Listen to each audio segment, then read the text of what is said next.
The shrill tone of my alarm startled me from sleep, urging me to fumble for its source. Gradually, the unfamiliar room came into focus. The sparsely furnished bedroom, the closet overflowing with another woman's garments, my wife's clothes. Despite the supposed promise of a new beginning, this lavish penthouse still felt alien. Last night's supposed joyous occasion, my wedding to Everett, now seemed surreal in the morning light. Blinking away sleep, I reached out across the vast expanse of the bed, finding only cold sheets where my groom should have lain. The clock's unforgiving hands revealed it was already 9:00 a.m. Where was Everett? Groggily, I shuffled to the kitchen, drawn by the enticing scent of fresh coffee. There, I encountered a rugged stranger, standing casually by the elegant espresso machine, a stark contrast to the opulence surrounding us. His worn jeans and rumpled shirt clashed with the luxury of the setting. "Hey, you must be the new wife," he greeted me with a dimpled grin. "There's enough espresso for both of us." I stood frozen, struck by the awkwardness of the moment. Before I could respond, the sound of approaching footsteps heralded the arrival of Everett's mother, Marcella, her demeanor as severe as her tailored suit. Her gaze swept over me dismissively before settling on the stranger with a scowl. "You! I told you never to show your face here again. Get out before I call security," Marcella snarled. The stranger's grin faded as he retorted, "I still live here too, mother. You can't just wish me away." In that moment, realization dawned. This was Leo, Everett's estranged twin brother, conveniently omitted from our wedding plans. Marcella's venomous glare betrayed her disdain. She wasted no time in disowning Leo, condemning him for his perceived transgressions. Leo's defiance was palpable as he slammed his mug down, coffee spilling over the pristine countertops. With a final glance in my direction, he departed, leaving behind a tense silence. As the door echoed shut, the truth hit me. The fairy tale facade had shattered, revealing the dysfunction beneath. The in-laws I barely knew had become adversaries, and Everett was nowhere to be found. Leo's ominous warning lingered, foreshadowing the tumult to come. Over the ensuing weeks, I endeavored to assimilate into the family, clinging to the illusion of marital bliss. Despite Marcella's constant scrutiny and Everett's emotional distance, I maintained a facade of composure. Yet each day brought new challenges. Marcella's relentless criticisms, Everett's absence, and the suffocating expectations placed upon me.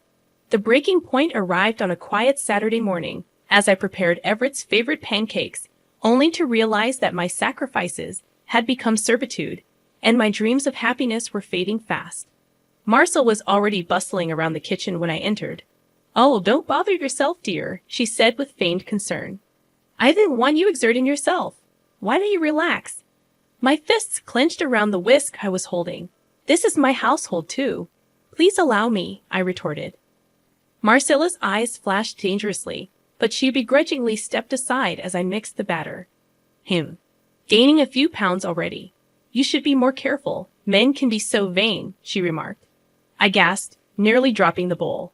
Before I could respond, she breezed out with one last jab. "Do tidy yourself before Everett wakes. We wouldn't want him to lose interest." The insinuation felt like a slap in the face. As I mindlessly spooned batter onto the griddle, tears blurred my vision. I had endured their abuse for weeks without complaint, but the Everett I loved would never stand for this. Why hadn't he intervened or confronted his mother about her horrible behavior? Speak of the devil, Everett emerged, freshly showered, ignoring me as he scrolled through his phone. "Everything okay, Everett?" I asked vaguely, wiping furiously at my eyes. Voicing the thought consuming me, I continued, "Don't you even care that she talks to me that way?" My voice broke despite my resolve. Everett blinked in surprise. "Who, your mother?" I cried. "She insults me every chance she gets, and you don't even notice." Sighing, he set his phone aside. "I'm sure you're exaggerating. She only wants what's best." "What's best for you, her precious son?" I cut him off angrily. "Meanwhile, she's turning me into a slave around here. I can't keep playing nice." Everett's expression darkened. "Avalon, that's extremely unfair. She welcomed you into our home when you had nobody." You owe her respect. He shook his head in disgust. I can't talk to you when you're hysterical like this. Everett, wait. My voice cracked, but the bedroom door had already slammed shut behind him.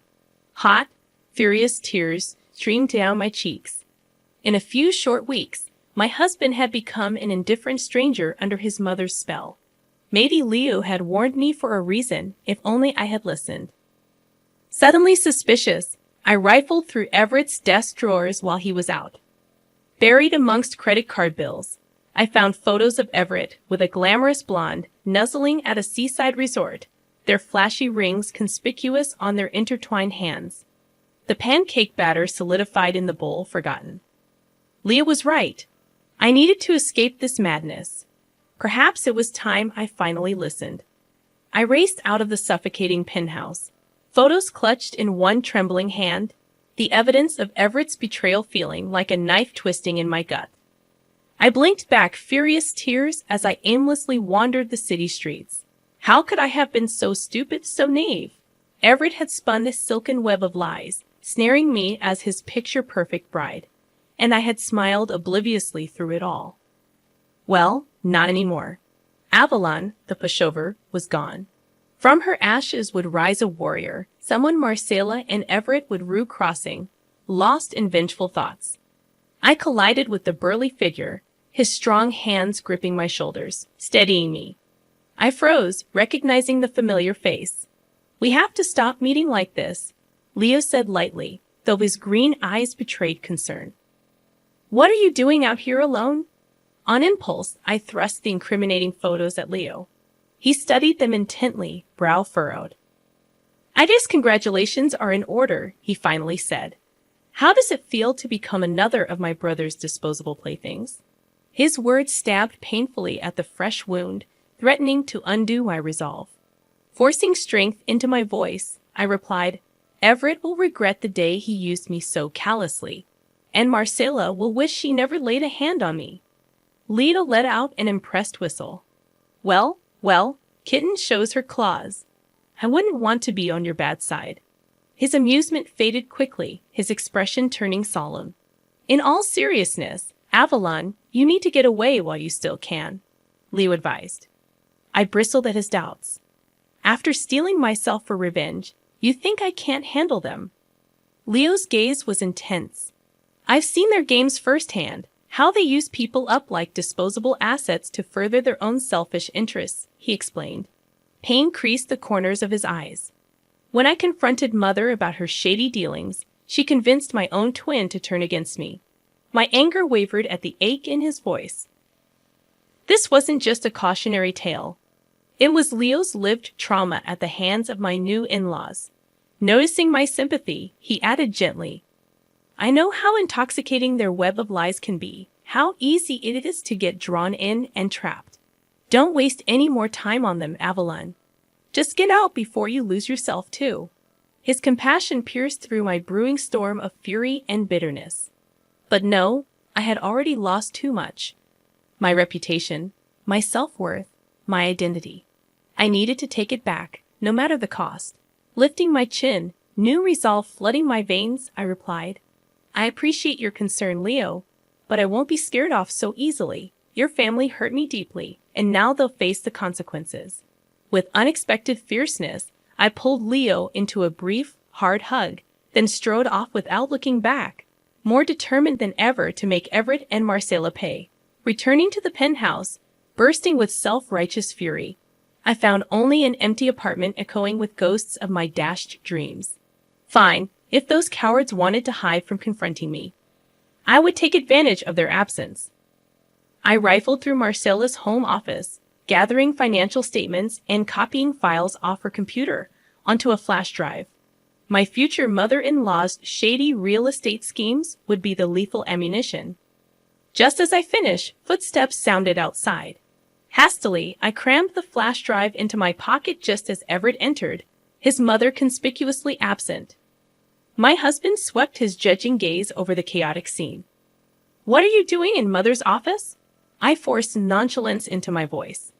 Oh, just familiarizing myself since we share everything now. I held his stare coolly. Don't we, Everett? His lips thinned.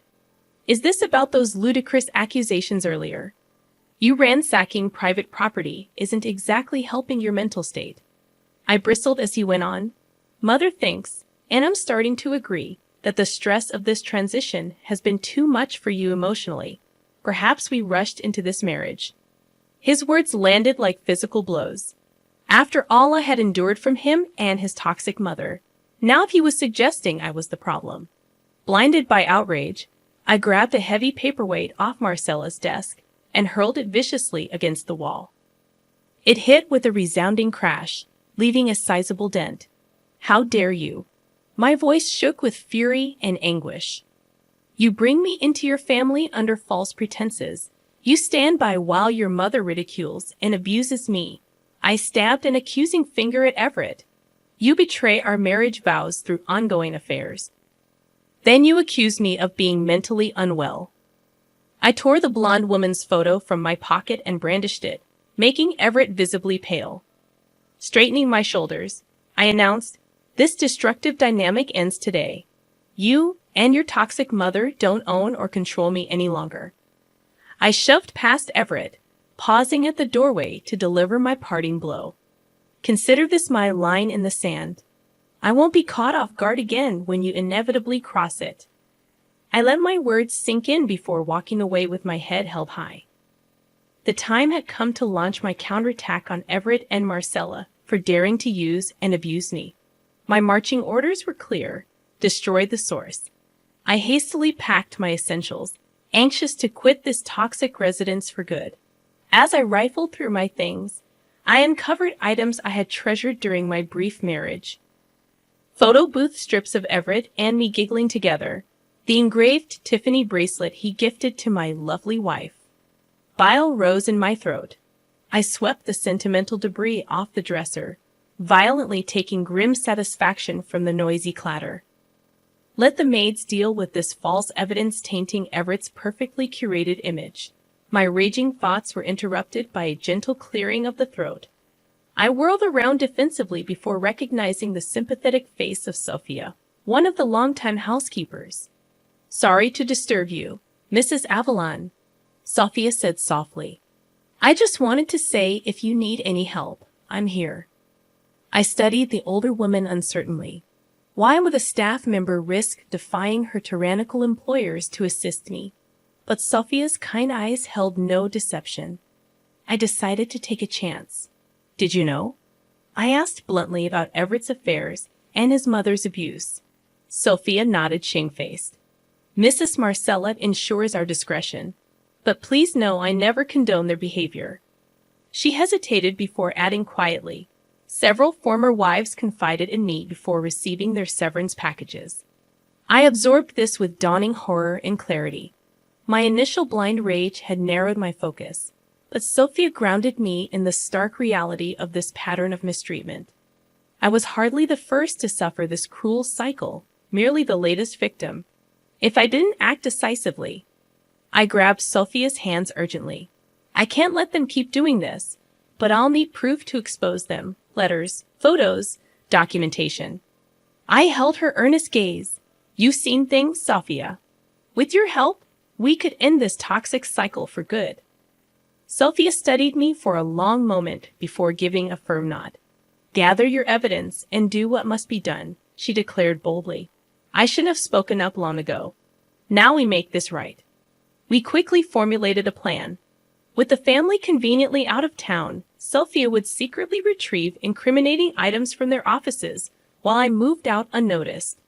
She would bring the evidence to Leo, who could help bring legal repercussions against his abusive family members. At last, I felt fully in control again. For the first time since entering the Williamson family's web of deceit, no more the powerless, pitiable victim. Now I commandeered my own rescue mission. The revelation of Everett and Marcella's transgressions would be my hard-won vengeance, a dish best served cold. Safely moved into Leo's modest apartment, I eagerly sorted through the mounting evidence Sophia had smuggled out of the lavish penthouse that was once my prison. "Look at this," I told Leo excitedly, stacking meticulously labeled folders on his scarred kitchen table. bank statements confirming the money Marcella embezzled from family trusts, deleted emails proving Everett's affairs with that tacky blonde. I grabbed Leo's arm, meeting his uncertain gaze fiercely. It's all here, enough to dismantle their web of lies and bring them to justice. Leo gently extracted himself from my impassioned grip. This is really impressive, Avalon, he said carefully. But are you sure this is just about justice for you? My enthusiasm faltered slightly as I registered the searching quality of Leo's stare. Exposing crimes was your original intention, he continued. But it kind of seems now like you just want to completely destroy them. His tone held no judgment, just open concern. I bristled, crossing my arms defensively. Trust me, after everything your family put me through, they deserve nothing less than complete annihilation. Leo held up his hands pleadingly. Hey, you definitely have the right to feel angry and vengeful. I have fantasized about revenge on Marcella and Everett enough times. A shadow crossed Leo's handsome features, stirring unpleasant memories. I just want you to search your own motives, Avalon, he said gently. If this is just about retaliating harm with more harm, that's not real justice, and it rarely resolves pain long term. I had fantasized about revenge on Marcella and Everett enough times. A shadow crossed Leo's handsome features, stirring unpleasant memories. I just want you to search your own motives, Avalon, he said gently. If this is just about retaliating harm with more harm, that's not real justice, and it rarely resolves pain long term. I bit my lip, considering his words. Was I letting bitterness consume me, blinding me from what I truly sought? Did I want the catharsis of watching Marcella and Everett suffer, or did I actually want to be finally free of them? I let that sink in with satisfaction. We had them cornered at last. These loathsome snakes I had once thought family. Justice would soon be served. I spared one last contemptuous glance for Everett and Marcella's shell-shocked faces before striding out gracefully, head held high. The dragon had been triumphantly slain. Time for this warrior to ride into the sunset along her new path. I rolled over with a blissful sigh, warm sunshine bathing my face instead of the cavernous penthouse that had been my prison. I awoke in Leo's cozy second bedroom, no toxic people or memories lingering here to torment me, only my newfound freedom. The feeling amplified when Leo appeared, bearing 2 mugs of fragrant coffee. Accepting mine with a grateful smile, I declared impulsively, "Let's go to the beach today." Leo nearly choked mid-sip in surprise before chuckling. Well, someone is clearly enjoying their liberation.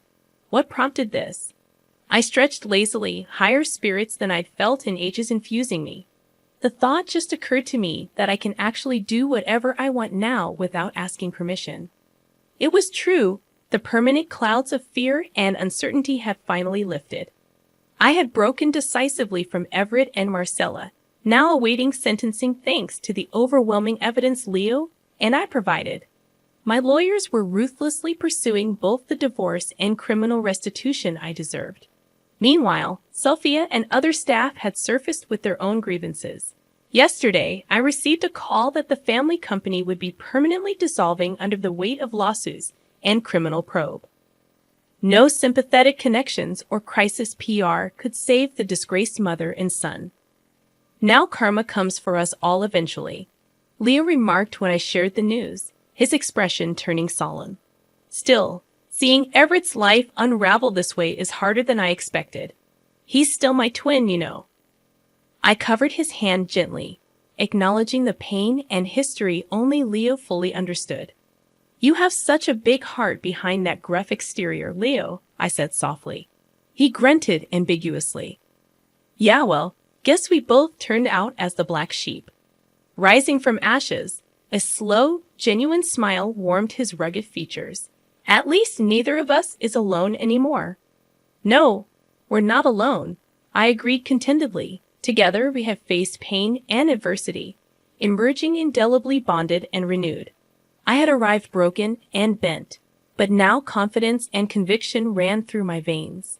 I had reclaimed myself, then helped Leo do the same for himself. There was power and beauty in our shared resilience. Later that sunny afternoon, we strolled down the beach, salty breeze kissing our smiling faces with a promise of brighter days ahead. My battle was over. Justice served. The only path now was purposefully forward, side by side. Leo and I left 2 trails of footprints in the wet sand, evidence that we had been here and refused to be erased. Proof that even the next waves couldn't completely wipe our slate clean. We would carry both damage and redemption forever. But at least we weren't traveling alone anymore. And that made even scars look beautiful in their own way.